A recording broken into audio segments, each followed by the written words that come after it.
Section 3.4 deals with concavity and the second derivative test. If you understand how to tell if a function is increasing or decreasing using the first derivative and the number line test, then concavity is just exactly the same. The only difference is you use the second derivative and make a number line from it and the critical numbers that are produced by the second derivative. If something is concave upward, then the second derivative will be positive, but if it is concave downward, the second derivative would be negative.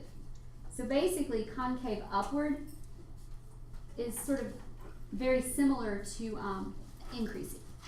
It's where your second derivative is positive. Increasing is where your first derivative is positive. Concave downward is similar to where a function is decreasing. It's where the second derivative is negative. Whereas the first derivative, when it changes from plus to minus or minus to plus, it produces relative max and relative mins. The second derivative, when that happens, those are called points of inflection. A point of inflection is any point on the original function where the second derivative changes sign. It doesn't matter if it goes from plus to minus or minus to plus. They're all called points of inflection or inflection points. Just to make sure you understand what concave up and concave down means, an upward parabola is concave upward. It just means how your hand would have to, if you think about it, how your hand would have to cup it in order to like trace it. And so if I try to trace this guy, my hand would need to cup upward to do that. Whereas this guy is concave down. Some functions have some of each. This portion of the function is concave downward. This portion of the function is concave upward. And the spot where that changes is hard to see with the naked eye, but it is there somewhere, probably about right here, and that's your inflection point or point of inflection. So that's what we're going to be studying in this section. So we're going to look at an example where we have f of x equals 6 over x squared plus 3, and we're going to determine all the intervals where the graph of that function is concave up or down. So the first thing we need to do is find the second derivative, since we're interested in concavity. So I'll start with the first derivative, and in order to find the first derivative, I think it would be easier if we rewrote it like this. If we brought the denominator up to the top, and we can do that because the numerator is just a constant.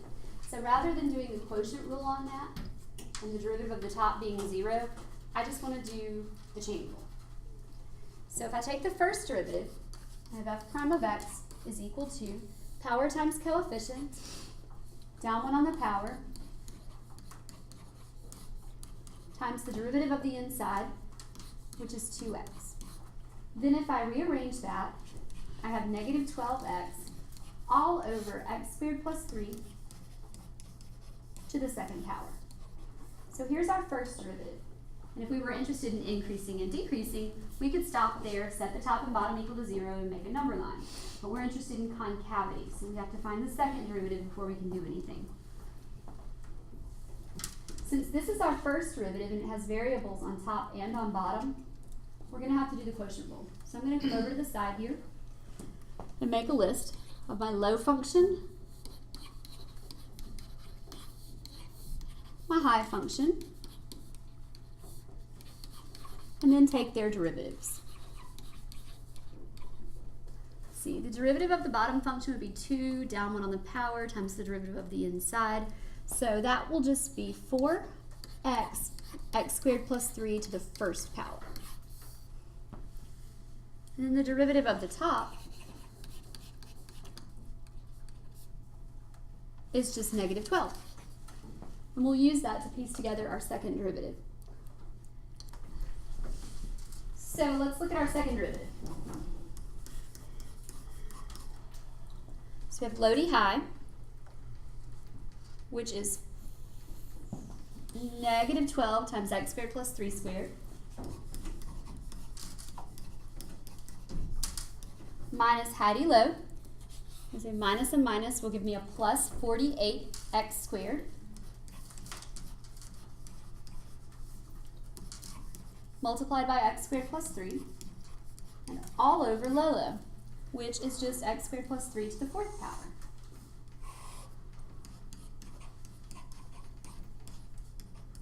Okay, so at this point, I'm going to treat the top like a giant binomial, and I'm going to factor out the common denominator. I mean the greatest common factor.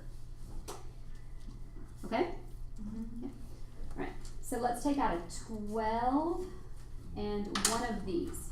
So we can factor out a 12 and an x squared plus 3, and that will open a giant bracket. And that will leave us with a negative and an x squared plus 3, so I'll just write that as a negative x squared minus 3, and a positive x squared. Wait, will that be a 4x squared? Yeah. Yes. Positive 4x squared in my bracket, all over Lolo. And I'll pause right here and see if anybody has questions before we clean it up. Okay, so at this point, we can reduce by a factor of x squared plus 3. So one of these will reduce down to 3. We'll have 3 of them on the bottom. And this bracket will turn into 3x squared minus 3.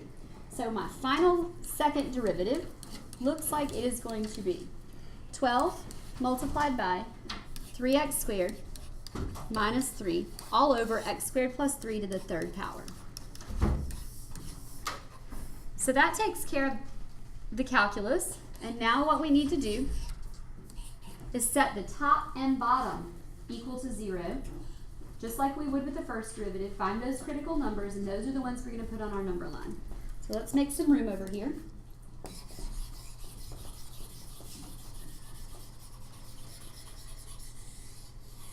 So that we can kind of work that out.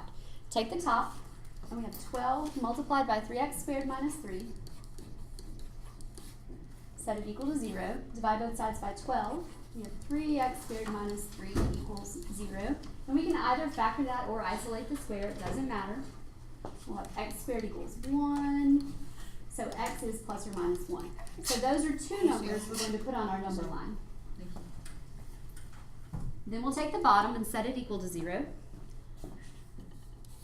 X squared plus 3 to the 3rd power equals 0. Take the cube root of both sides. We have x squared plus 3 equals 0. So we have x squared equals negative 3. And if I try to take the square root of that, I get imaginary numbers. And remember that we don't use imaginary numbers. They're only numbers that are in our domain, and they can't be. So those aren't going to, nothing's going to go on our number line from the denominator.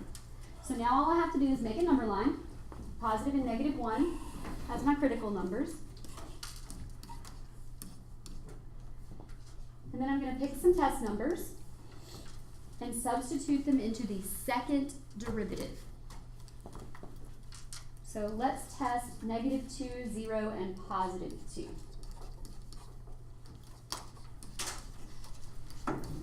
We need to put those into our second derivative and see if they are positive or negative. So we can pause there and give everybody a chance to do that.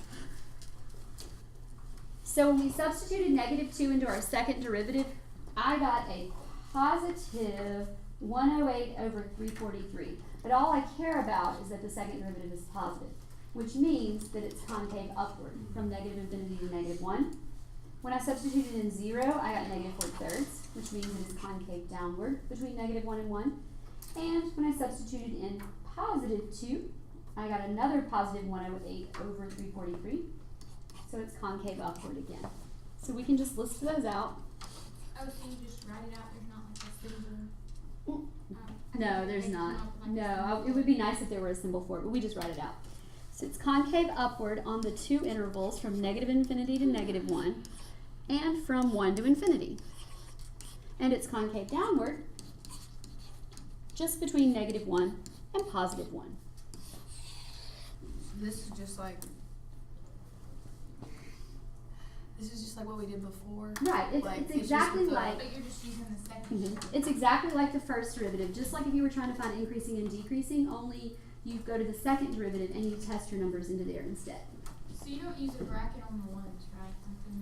Like No, concave up. for concave up and down and increasing, decreasing intervals, they're always open intervals, so they're always parentheses.